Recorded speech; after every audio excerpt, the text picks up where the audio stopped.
So I thought we'll talk about what laptop to get for uni / college / school, because it's the most common question I get asked, especially around this time of year, about August, September sort of time, and then about December, January sort of time as well. I get asked those questions, both via Twitter and via emails and via the comments as well. So I thought I'd actually do another one. And then we'll go from there. I do have a brew, customary brew squee, 500ml of tea, get on my level. So, I'm going to say the same thing I say all the time, is whatever laptop you buy today will do you for 2, 3 or 4 years, so it doesn't really matter what you get. But it depends on several things. A, what your budget is, B, what you're going to be doing, and C, kind of what you use as a general thing. Now, I've been given a lot of hate for not mentioning MacBooks and Macs and Apple products. I never usually mention them because if you go into college, uni, or anything like that, you're not going to have much money to splash around. And to be honest, there's no reason to get a MacBook anymore. Before, when Final Cut was the industry standard and everything else, and Macs were for media, I would say, yeah, okay, if you're a media student, if you're doing art, if you're doing anything like that, go and get a Mac. But now, as it stands today, it doesn't matter whether or not you get a Mac, whether or not you get a Windows machine, and hardware as well doesn't really matter anymore, because OEMs are doing some really, really sweet stuff for Windows. Mac's kind of just Mac and Apple. Build quality is amazing on Mac products. They've dropped in terms of their build quality, and the customer service is second to none. But they're no longer the be all and end all. I wouldn't say if you want the best possible machine ever, go and get a Mac, because that's not technically correct. So really, it doesn't really matter what you get. It just kind of depends on, like, if you're going to do graphic stuff, like if you're an art student, or maybe you're like a film student and you want to do like Adobe CS6 or stuff, then yes, you will need a machine that's running at least Core i5 and dedicated graphics, maybe something like a 6450M, something like that maybe, or maybe some NVIDIA, an NVIDIA dedicated card, a mobile card. But to be honest, again, you can pretty much pick up anything and it's going to do you, it's going to do the job, unless you really, really want something that's going to be insane, like a render farm in a laptop. Then you want to be getting a Core i7, some HP Ultrabook, some HP Pro desktop, Pro laptop sort of thing. And the other thing I'm going to mention is second-hand laptops. I say this because I bought this for 70 of Her Majesty's finest British pounds, and the only thing wrong with it was one of the RAM modules was dead. It should have came with 4 gigs of RAM. It came with 2 gigs of RAM in the end after removing the RAM module, and it's amazing. There's nothing wrong with it. It's a ThinkPad X61S from back in the day. It's like a couple of years old, maybe 3 or 4 years old.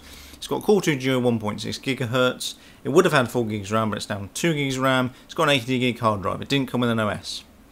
So, there's a big risk you take with getting used kit, because you're not too sure what is wrong with it. As I got it, and it was a little bit dirty, so there was coffee stains on the keys and stuff, and the screen needed to clean, but that took about 5 seconds. The only thing in the description, it said that they couldn't guarantee the battery life, but the battery life is absolutely fine. It's got about a 39% wear level, and it's currently it lasts for about 3-4 hours, just doing general web browsing and stuff. So it's really, really cool. Obviously, the only downside to buying used kit is if you don't know what on earth you're doing in terms of specs and what you need, you're not too sure what you need to get. That's the first thing. Second of all, if it arrives and it rocks up and something's wrong with it, and you're not a tech-savvy person, you're kind of on your own a little bit, unless you contact the seller and basically say, look, you gave me something that's a DOA, dead on arrival, and it's not quite what you said it was. Then you can go through eBay's refund policy, which actually is quite good. People don't like using eBay because they say, oh no, the refund, what happens if it rocks up and it's not quite what I want? eBay's refund policy is bloody amazing, so just make sure you check that, and if you have something that rocks up and it's just not how it was advertised, just go through the refund policy. Sometimes you do get stung, sometimes you do just turn around and say, well, tough shit, but most of the time they're pretty good with it, because unless it's kind of their word against yours sort of thing, but But generally, if they're a good eBayer and they're a good seller and they've been going on eBay for quite a while, they will have quite a good refund policy of their own anyway, without going through the eBay returns and all that other stuff. But say, I mean, I actually picked this X61S up for the IP5 Developer Conference happening at the end of this month. I wanted something that was light, that I didn't really care if it got lost or stolen or broken, because it's only 70 quid. Although actually, it's such a great machine that I don't really want it to get lost or stolen, because even though it's only 70 quid worth of machine, it's a really, really great machine. And I might even chuck an SSD in it, because that'll make things super, super fast. I kind of think that's kind of it, really. I mean, there's not really much more to go into. In terms of brands to avoid / to get, to be honest, it doesn't really make much difference anymore. I mean, because most of you people out there are going to be spending about 300 to 500 quid, and in that bracket, it doesn't really matter what you get, because they're all going to be pretty shit in terms of build quality, and they're going to be all right. They're going to do you for what you want. You're going to be able to get a Core i3, Core i5 for that sort of price. They might even chuck Office 2013 in there as well for free. You obviously get Windows 8.1 or Windows 8 and then Windows 8.1 that comes along. Depends on whether or not that bothers you.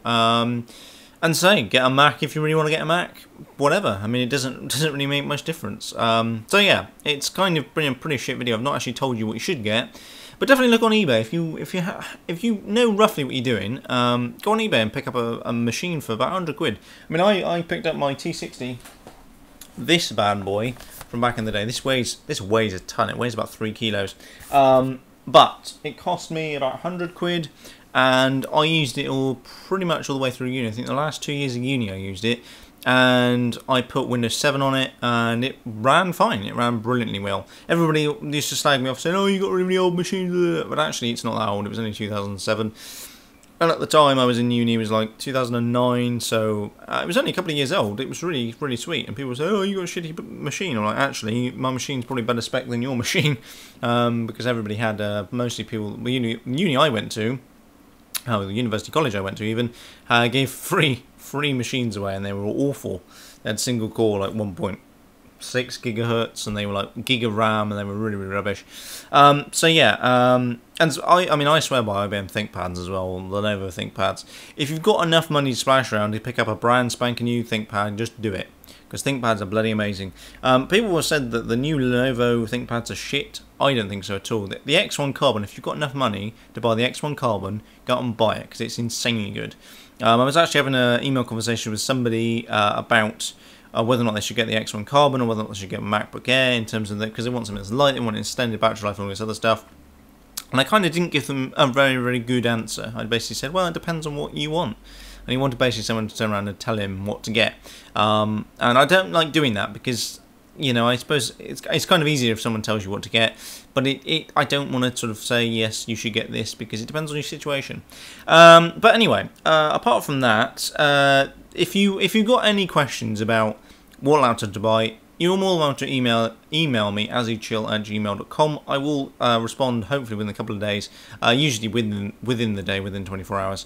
And I'll tell you, well, I'll probably ask you a few questions. Make sure you tell me the obvious things, like how much you're willing to spend and what you're going to be using it for, gaming, video editing, general run-of-the-mill stuff, and I'll try and help you out. And you can also hit me up on Twitter @azzychill. And apart from that, I shall catch you in a later video.